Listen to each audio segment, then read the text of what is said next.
Siemanko, jestem Borek, jestem podróżnikiem motocyklowym. Opowiem Wam o Hondzie Transalp XL 750, na której od czerwca zrobiłem 21 500 km. A głównym przykładem będzie podróż, którą odbyłem razem z Monią Motohero do Iranu i do Pakistanu na kołach z Polski w tom i z powrotem. Odpowiem na pytanie, czy rzeczywiście jest to motocykl klasy Adventure. Postaram się opowiedzieć o wadach, o zaletach, o spostrzeżeniach na temat tego motocykla. Jest to motocykl klasy Adventure, tak to znajdziemy na stronie producenta. 92 konie, dwucylindrowy rzędowy silnik, zawieszenie 20 cm z przodu, 19 cm z przodu, prześwit 21. Zobaczymy, jak ten motocykl spisał się w podróży dalekosiężnej. Będzie to przykład właśnie dalekiego podróżowania, czy ten motocykl się do tego nadaje, czy się nie nadaje. Zobaczymy, co mam do powiedzenia. Co prawda, wśród motocyklistów wygląd tego motocykla jest kontrowersyjny. Nie każdemu podoba się przód, że jest taki, nie wiem, łagodny, czy jak to nazwać. Po prostu niektórzy mówią, że jest brzydki. Mi na początku też tak się, powiedzmy, średnio podobał, ale im dłużej mam ten motocykl, tym jest po prostu dla mnie ładniejszy i naprawdę robi na mnie wrażenie. Tylko ta lampa tak wygląda, a reszta, powiem szczerze, że wygląda jak Africa Twin, która była moim poprzednim motocyklem, na której zrobiłem 80 000 kilometrów. A ten przód wygląda, jak jechałem przed Monią i patrzyłem w lusterka, to wygląda dla mnie jak odrzutowiec, jak taka jaskółka F117 czy F35. No, o gustach się nie dyskutuje, jednemu się podoba, drugiemu się nie podoba, ale przejdźmy do tego, jak po prostu sprawuje się ten motocykl. Zacznę od zalet i chyba od tego, co jest najważniejsze, czyli czy ten motocykl jest niezawodny. Tak, Honda spisała się po prostu rewelacyjnie. Nie mieliśmy żadnej pojedynczej awarii, usterki, wycieku, czegokolwiek. No, spisał się naprawdę świetnie. 21 500 km bez żadnej usterki, tylko tankowanie i naciąganie łańcucha, smarowanie i nic więcej. Wszystkie łożyska rewelacja, lagi, żadnego, nie wiem, filmu olejowego, czegokolwiek, żadnych wycieków spod uszczelek na silniku, żadnego spalonego przekaźnika czy bezpiecznika. No naprawdę jestem pełen podziwu dla Hondy, no ale zawsze wiedziałem, że jednak to jest niezawodność i przekonałem się o tym osobiście. A te motocykle nie miały z nami łatwo, ponieważ naprawdę jechaliśmy często w ciężkich warunkach. One też spały w ciężkich warunkach. W nocy było poniżej zera. One były cały czas narażone na warunki atmosferyczne. Raczej nie były, zdarzyło się, ale rzadko, że spały te motocykle w garażu. Jeździliśmy w temperaturach powyżej 47,5 stopnia.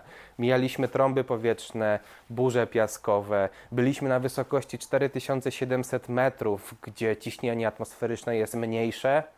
I te motocykle nie miały naprawdę żadnego problemu z odpalaniem, z przyspieszaniem, z jazdą. Mówi się też, że paliwo w tamtych krajach jest gorszej jakości. No, ten motocykl sobie poradził z tym wszystkim, także no naprawdę tylko tankować, odpalać i ogień. Także szacun dla całego wykonania tego motocykla. To jest chyba najważniejsze w podróży. Ten motocykl ma naprawdę bardzo nisko środek ciężkości, co jest ogromną zaletą. Bardzo łatwo nim manewrować, bardzo łatwo nim skręcać, kłaść się w zakrętach, także naprawdę jest to rewelacyjne. W połączeniu też z odpowiednim kątem nachylenia główki ramy i widelca, no manewrowanie tym motocyklem naprawdę jest łatwe. Ja mam tylko 1,77 m, a też na tym motocyklu dostaję pełnymi stopami z obydwu stron i manewrowanie nim jest naprawdę bardzo łatwe, wręcz bajeczne. Także to też jest bardzo ogromna zaleta. Niska odległość od kanapy do ziemi pozwala na to, żeby po prostu też się nie przewrócić przy jakichś łatwych manewrach. Nie braknie nam nogi w awaryjnych sytuacjach. Jest to naprawdę bardzo fajne rozwiązanie dla wszystkich ludzi, którzy nie są, powiedzmy, jacyś rośli. Ten motocykl waży 208 kg. Można powiedzieć, że tylko, niektórzy powiedzą, że aż 208 kg, ale w porównaniu do mojej Afriki Twin, która ważyła 242 kg, to ta różnica jest naprawdę ogromna. Jest to bardzo odczuwalne, że ten motocykl jest lżejszy. Nawet miałem takie sytuacje, że było pochylenie w dół, a ja na motocyklu mogłem swobodnie wycofać pod górkę bo nie czułem tej masy. Myślę, że na swojej Afrze, która była obładowana, musiałbym zejść i wycofać ten motocykl na biodrze. Tutaj nie miałem tego problemu. Jeden powie, że jest ciężki, drugi powie, że jest lekki. Ja jednak uważam, że ta masa naprawdę robi robotę w tym motocyklu. Fajnie, można sobie łatwo z nim poradzić, wycofać, przestawić, podtrzymać. Także naprawdę to też jest ogromna zaleta. Spalanie w tym motocyklu przy przepisowej jeździe, przy podróżowaniu osiągnęliśmy na poziomie 3,5 litra. Także jest to naprawdę rewelacyjny, ekonomiczny wynik. Na pełnym baku, który ma 17 litrów, byliśmy w stanie robić prawie po 500 km. Jest to naprawdę ogromny zasięg. Bardzo mi się podobało to, że ta podróż była też tańsza przez to wszystko, że ten motocykl tak spala. Ale tu mówię, taka podróżnicza jazda przepisowa z obserwacjami terenu, jakimś tam spokojną jazdą, no po prostu cieszenie się przygodą. Przy prędkościach autostradowych, przy przelotach, czyli 120-130 na godzinę, spalanie wynosiło rzędu od 4,5 do 5 litrów. To już trochę więcej, no ale powiedzmy też bardzo fajnie. No a to tylko doloty. Cała reszta 3,5 litra. Naprawdę tanio i ekonomicznie. Jest to ogromna zaleta. Motocykl ten naprawdę świetnie hamuje. Nie znam dokładnie jakby parametrów, czy jakieś to są tam zaciski, klocki, tarcze, ale naprawdę rewelacyjnie hamuje. Nie mieliśmy sytuacji, żebyśmy nie zdążyli wyhamować albo coś, czy żeby hamulce były za słabe z całym bagażem, z obładowaniem. No nie, po prostu robi się co chce na tym motocyklu, także można śmiało gnieść manetkę, nie manetkę, tylko klamkę hamulca i on robi to, co Ty chcesz. Do tego wszystkie systemy, czyli ABS-y, kontrola trakcji, naprawdę działają rewelacyjnie, są bardzo czułe. Myślę, że w nowych motocyklach pewnie tak to wygląda wszędzie, ale no, byłem pod wrażeniem, porównując do swojego starszego motocykla. Tą kontrolę trakcji oczywiście można zmniejszyć, wyłączyć i robić z nią co się chce, ale przy takiej jeździe, gdzie jeździliśmy na trybie standard, to po prostu czuliśmy się bezpiecznie. ABS też, mieliśmy sytuację na powrocie, miałem taką sytuację, że padał deszcz, było bardzo mokro, bardzo ślisko, bo sprawdzam to butem i naprawdę hamowałem kontrolowanie, nie gniotąc nic i gdzieś tam się ABS-ik załączył, także fajnie to wyczuł, chociaż hamowanie było kontrolowane.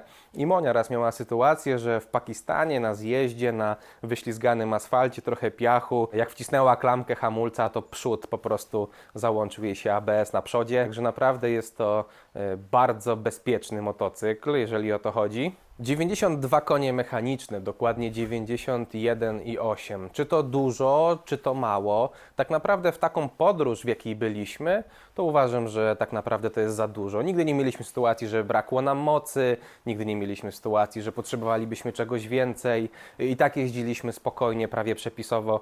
Mówię, że 130 maksymalnie na autostradzie, na drogach lokalnych była to praktycznie przepisowa jazda, także tej mocy naprawdę nie brakuje. Przyspieszenie to nie jest parametr też, który oczekuje się przy podróżowaniu dalekosiężnym, więc nawet na to nie zwracałem uwagi, ale po prostu nigdy mi nie brakowało mocy. Jak chciałem wyprzedzić, planowałem manewry, zawsze robię to w bezpieczny sposób. Ta moc jest odpowiednia dla tego motocykla jak najbardziej. Z całym bagażem, ze wszystkim nie było jak najmniejszych problemów.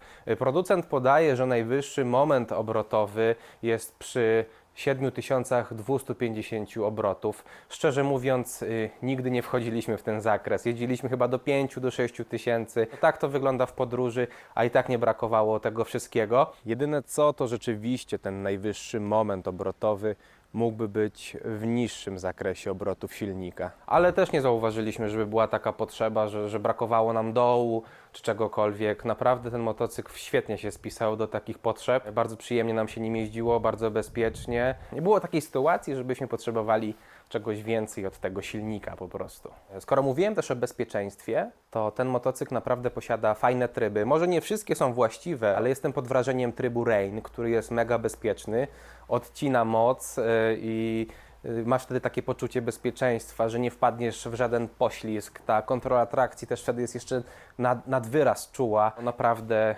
działa to świetnie i wtedy czuję się bezpieczny, jak używam trybu Rain. I nie tylko podczas deszczu, bo też na mega wyślizganym asfalcie. Są takie sytuacje, że asfalt jest jak lód i nie ma potrzeby, żeby był mokry, żeby było niebezpiecznie. Także te tryby, ten tryb przynajmniej Rain, rewelacja. Z zalet tego motocykla śmiało jeszcze możemy powiedzieć o tym, że ekran jest bardzo czytelny. W momencie, gdy wjeżdżaliśmy do tuneli, to też fajnie ten czujnik zmierzchu działał, że od razu przełączał nam ten ekran na ciemny. Miałem nawigację, telefon i ekran i tak naprawdę ekran z tego wszystkiego był najbardziej czytelny, więc jest fajny, nie jest za mały, nie jest za duży. Nie jest dotykowy, ale nie miałem takiej potrzeby, żeby musiał być. Wydech tego motocykla też naprawdę przyjemnie sobie mruczy podczas jazdy. Nie jest za głośny, nie jest za cichy, nie przeszkadza. Jak to Honda. Naprawdę mi się podobało brzmienie, takie mruczenie. Dźwięk jest bardzo podobny do Afriki Twin, aczkolwiek no jest ciszej, no jest też to mniejszy silnik, więc pewnie dlatego, ale dźwięk tego motocykla naprawdę bardzo mi osobiście odpowiada. Skrzynia biegów naprawdę jest elastyczna, nie trzeba wajchlować, także 5, 6 można swobodnie jechać i 50 i 130 na godzinę. Pozycja na tym motocyklu przy moim 1,77 m naprawdę była wygodna, nie była męcząca, nie bolały mnie kolana. Co prawda kierownicę podniosłem sobie troszeczkę wyżej, to był chyba pierwszy zabieg, na jaki się zdecydowałem w tym motocyklu, było ich więcej i naprawdę zrobiło to robotę. No, zrobiliśmy w 2 miesiące 19 000 kilometrów i nie umęczyliśmy się jakoś strasznie. Myślałem, że będzie dużo gorzej fizycznie, także ten motocykl naprawdę jest wygodny. Nie wiem jak wyżsi ludzie, czy by się męczyli, czy nie. Może można coś dostosować, obniżyć podnóżki, podnieść kierownicę jeszcze bardziej. Nigdy nie borykałem się z takimi problemami, więc ciężko mi to powiedzieć. No ale dla nas było naprawdę wygodnie i komfortowo. Może poza kanapą, bo oryginalna kanapa po prostu się nie nadaje i dlatego wymieniliśmy ją, przerobiliśmy kanapę u Andrzeja Motokanapy. O tym opowiem później, także na razie o zaletach. Założyliśmy do tych motocykli takie akcesoria jak grzane manetki, jak quick shifter, które no naprawdę ułatwiły też tą podróż. Grzane manetki o 6-stopniowej regulacji, no naprawdę fajnie grzały momentami. Quick shifter działa, dla mnie był w porządku. Nie powiem, że był rewelacyjny, bo nie mam porównania, ale uważam, że działał po prostu poprawnie. Biegi w górę, biegi w dół. Nie czułem się rozczarowany, że coś szarpie, że nie. Też jak się go wyczuje w momencie, kiedy trzeba to robić, to naprawdę działa płynnie. Co prawda w menu można ustawić czułość tego quick shiftera. No ustawiłem góra-dół, soft-soft, także nie porównywałem tego jakoś bardzo strasznie, ale takie ustawienie mi odpowiadało, używanie tego urządzenia mi odpowiadało, aczkolwiek powiem szczerze, że dużo ludzi zachwyca się quickshifterem, spróbujcie DCT, także będziecie się pewnie zachwycać jeszcze bardziej. Taka moja poprzednia Afra właśnie miała DCT, także no to jest inny wymiar. Właśnie śmieję się, że ludzie mówią DCT skuter, quickshifter bajka, a spróbujcie DCT, pojeździcie, to jest po prostu rewelacja. A propos akcesoriów, skoro już o tym mówię, to założyliśmy też osłony, założyliśmy gmole od firmy Jak. No naprawdę fajnie ten motocykl też z nimi wygląda. Płyty pod silnik od Jaka, ochłonę chłodnicy i jeszcze płytę na zadupek, na bagaż. Mamy też podniesienie kierownicy tutaj od Gimoto. Mamy akcesoryjne lusterka. Okleiliśmy te motocykle też folią PPF, co było chyba jedną z najlepszych decyzji, bo było tam dużo piachu, dużo wszystkiego. Bardzo mi się też podoba, że akumulator w tym motocyklu jest bezpośrednio pod kanapą. Wystarczy ją zdjąć i już widzimy tam akumulator i skrzynkę z bezpiecznikami i przekaźnikami. Fajne rozwiązanie, na szczęście nam się nie przydało. Fajnie, że jest, że nie trzeba kluczy, jeżeli nawet byśmy chcieli odpalić motocykl z kabli albo z czegokolwiek. Także to też jest fajnie, że jest dostęp do takich miejsc, bardzo bezpośredni. Myślę, że wyczerpałem temat zalet tego motocykla i żeby nie było tak kolorowo, to przejdziemy do wad, bo też istnieją. Jest to świetny motocykl, ale niestety nie jest idealny. No i niestety zacznę od największej, takiej najbardziej istotnej dla mnie, czyli niestety zawieszenia. Brak regulacji olejowej, tylko regulacja napięcia wstępnego sprężyny. No niestety poczuliśmy to na własnych ciałach. Trochę dyskomfortu związanego z tym wszystkim. Nawet na asfalcie, w krajach, w których byliśmy, asfalt jest naprawdę wątpliwej jakości momentami. i trochę nas wytelepało. Próbowałem regulować napięcie wstępne, no niestety to nie pomogło. I też powiedzmy inaczej jest, gdy jedziemy sobie na weekend, na jakąś wycieczkę i nawet pojeździmy po bezdrożach, to wydaje nam się, i mi też się tak wydawało na początku, że pewnie da radę ten zawias. No niestety nie. W podróży, gdzie też nasze ciała były pospinane, nasze ciała były również zmęczone, czuliśmy dosłownie każdą nierówność i nas wytelepało. No niestety jest to agresywne i twarde zawieszenie. A w momencie, gdy jeździliśmy po szutrach, po kamieniach, powiedzmy droga w Pakistanie Deosai National Park, powiedziałbym, że bardziej wymagająca niż polski TED, no to tam już nas wytelepało, no nawet zawieszenie nas ograniczało. Chcieliśmy jechać dynamicznie, a motocykl pozwalał nam tylko na to, żebyśmy jechali jakieś 28-30 na godzinę, bo jadąc szybciej po prostu było niekomfortowo, bardzo niekomfortowo. A olejowa regulacja to jednak olejowa regulacja. Jeżeli chodzi o skok tego zawieszenia, to on jest ok.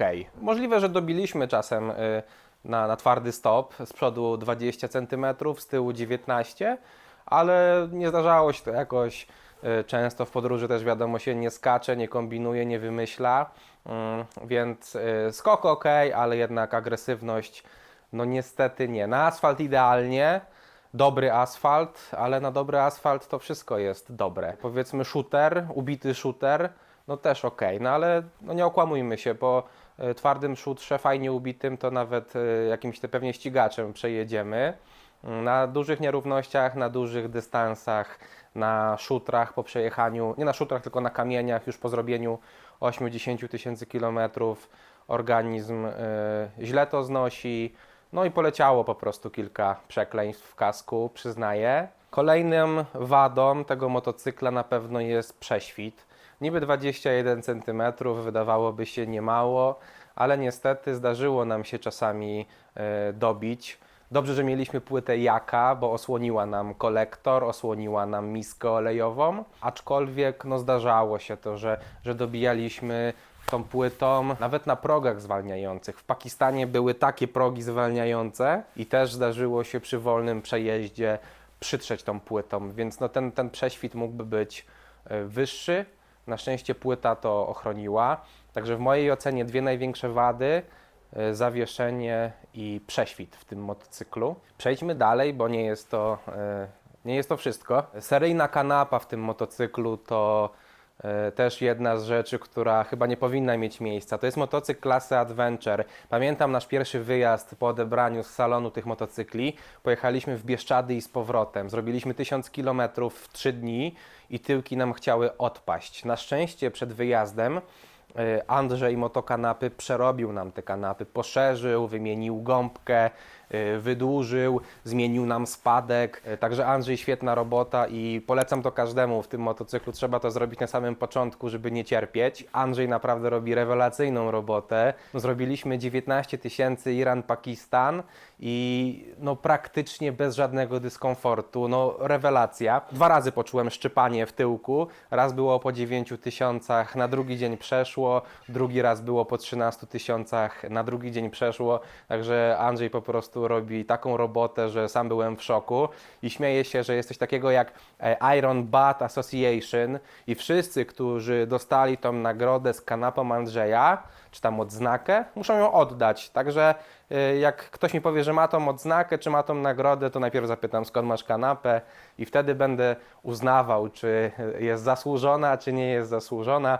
Nawet śmiałem się też do Moni wczoraj czy przedwczoraj, że jak motocykliści czasami się przekomarzają w komentarzach na grupach motocyklowych: masz tu maść na ból dupy, to nie, ja teraz będę pisał, znaczy nigdy tak nie pisałem, ale polecam każdemu, róbcie coś takiego, zamiast maści na ból dupy na grupach motocyklowych dawajcie komuś zdjęcie kanapy Andrzeja, motokanapy na ból dupy, bo nie maść na ból dupy, tylko kanapa od Andrzeja na ból dupy i przestanie. Także polecam Andrzeja, no ale seryjna nie do kosza, tylko do przerobienia. Można to wysłać do Andrzeja i on to przerobi. Polecam gorąco. Jeżeli mówimy już o kanapie, to niestety konstrukcja stelaża prawdopodobnie została źle wykonana, bo ciężko tą kanapę założyć w tym motocyklu już przed przeróbką, więc proszę tu nie sugerować, że miało to jakiś wpływ. I znajdziemy też na forach, na grupach motocyklowych Transalp XL, że dużo motocyklistów, właścicieli tego pojazdu ma taki problem. No naprawdę jest ciężko trafić. Albo tylko tył wpadnie, albo tylko przód, albo jest jakiś prześwit i kanapa się buja. No jest to wada. No trzeba się naprawdę z tym pobawić, albo mocno gdzieś tam. Ja robiłem taki patent, miałem, że najpierw tył, najpierw przód, potem jakoś tył przesuwałem, no po prostu masa siły i masa takiego skupienia, jak to dobrze zrobić. No nie powinno tak to wyglądać. Podczas podróży wymienialiśmy olej. Szkoda, że korek oleju jest w bok, a nie w dół. Przy odkręcaniu go brudzimy stopkę centralną. Ciężko tam podłożyć jakąś miskę. Łatwo jest ubrudzić sobie posadzkę, co miało miejsce w moim przypadku. No jakby to było od dołu i pionowo podkładamy co chcemy i możemy łatwo opróżnić miskę olejową. No tutaj niestety tak nie jest. Jest to też jakaś wada serwisowa na pewno. Na forach też znajdziemy informacje. Dużo motocyklistów mówi, że światła w tym motocyklu są słabe. Jak mam być szczery, jeździliśmy trochę po nocy, bo musieliśmy, ale unikamy tego ze względu na bezpieczeństwo. Ale jak mam być szczery, to uważam, że ta lampa jest w porządku. Ja nie zwróciłem uwagi, żeby czegoś mi brakowało. No zawsze może być jaśniej, ale to nie o to chodzi. Moim zdaniem ta sama lampa bez dodatkowego oświetlenia jest po prostu ok. Jedyne co to regulacja kąta nie jest jakaś rewelacyjna. Co prawda nie regulowałem, bo tak się złożyło, że z bagażem, z moją masą, ze wszystkim, to światło mi dobrze świeciło. W instrukcji nie znalazłem informacji, jak to wyregulować, ale na forum ktoś powiedział, widziałem zdjęcia, że śrubokręcikiem wystarczy tam w jedną śrubkę pokręcić i będziemy mogli sobie regulować kąt światła. Nie jest to domyślne, łatwo się pomylić, producent o tym nie mówi w instrukcji użytkownika. W Afryce Twin miałem tylko pokrętło i kręciłem sobie prawo, lewo. Było to łatwe, domyślne, tutaj tak nie jest, więc to też jest jakiś tam powiedzmy na pewno minus. Bardzo też ważna rzecz, która dla mnie jest istotna. Tylna dźwignia hamulca nie ma niestety regulacji, nie możemy sobie ustawić kąta tej dźwigni. W zależności od butów motocyklowych, od tego jak wygląda każdy człowiek, no fajnie byłoby to dostosować. Dla mnie było po prostu za wysoko, było to męczące, bo podczas jazdy musiałem po prostu tą nogę podnosić i hamować, a tak to mógłbym sobie ustawić, że mam ją idealnie na stopie, co jest wtedy wygodne. I jest to męczące, bo mieliśmy dużo zjazdów, na przykład w Iranie, gdzie no, dużo robiłem do hamowań tyłem czy w zakrętach, także no, było to męczące, noga mi goniła i wtedy mnie bolało kolano, bo musiałem ciągle przestawiać tą nogę, było to niewygodne i denerwowałem się troszeczkę, że nie ma tej regulacji, bo chciałem to zmienić. No ale nie da się, niestety się nie da. Bardzo ważna rzecz, niestety komputer się pogubił przy naszej podróży. Chciałem sobie zapisać, ile zrobimy łącznie kilometrów, chciałem sprawdzić, ile paliwa łącznie spaliliśmy. Chcieliśmy widzieć statystyki, jak to wygląda, ile pokonaliśmy kilometrów, ile spaliliśmy, średnia prędkość. Niestety komputer zgłupiał. Trip B zresetował się po 10 tysiącach kilometrów, czyli 10 tysięcy i potem jedyneczka, dwójeczka od nowa naliczamy, czyli licznik się obkręca jak analogowy, tylko mamy bardzo mało miejsc. Spalanie niestety zatrzymało się na poziomie 299,9, a miejsca jest tam wystarczająco, żeby się zmieściło więcej. Średnia prędkość też coś tam się pogubiło, bo jechałem, pamiętam, bardzo wolno, jechaliśmy przez cały dzień 20-30 na godzinę, a średnia prędkość cały czas była 67, więc niemożliwe, żeby nie spadała przy całym dniu przy tak wolnych prędkościach. Także no, komputer po prostu nie ogarnął naszej podróży. Dziękujemy, bardzo nam miło, ale w motocyklu Adventure nie powinno tak to wyglądać. A wydaje mi się, że wyczerpałem temat. Więc podsumowując, jest to świetny, niezawodny, ekonomiczny motocykl. Czy to jest motocykl Adventure? No na pewno jest dobry do podróżowania dalekosiężnego, nie ma się co oszukiwać, no ale niestety na bezdrożach raczej sprawuje się nie tak, jakbyśmy tego oczekiwali. W mojej ocenie jest to po prostu motocykl Transalp, tak jak nazwa mówi. Transalp przez duże Alp. Możemy nim daleko podróżować, ale jednak, żeby asfalt był dobrej jakości i wtedy będzie ok. Więc chyba nie do końca tego oczekujemy od klasy Adventure. I najważniejsze pytanie, czy pojechałbym jeszcze raz takim motocyklem w taką podróż, jaką odbyłem? No musiałbym się zastanowić i na pewno co najmniej bym wymienił sprężyny w zawieszeniu na sprężyny progresywne. Wtedy prawdopodobnie tak, ale musiałbym sprawdzić efekt na miejscu. Zawieszenia nie chciałbym zmieniać na amortyzatory z regulacją olejową, bo po prostu jest to zbyt drogie. Takich pieniędzy nigdy nie otrzymamy przy sprzedaży motocykla. Także zależy kto czego potrzebuje. Ja osobiście stawiam bardzo wysoką wagę do zawieszenia, do prześwitu. Jest to dla mnie bardzo istotne, bardzo ważne. Nie dla każdego, także decyzja należy do Was. Dobra, muszę się ubrać, bo jest listopad, już mi jest troszeczkę chłodno. Muszę przyznać, że wolę bardziej upały. 47,5 stopnia zdecydowanie bardziej wolę niż temperatury blisko zera. Bardzo dziękuję za uwagę. Myślę, że poruszyłem wszystkie wątki. W razie czego piszcie w komentarzach. Proszę o lajki, subskrypcje i dzwoneczek. I bardzo Wam dziękuję. I zapraszam na kolejne odcinki, które niedługo się gdzieś pojawią odnośnie podróży, podróżowania, sprzętu, który mieliśmy i tak dalej. Bardzo Wam dziękuję za uwagę. Dzięki, cześć.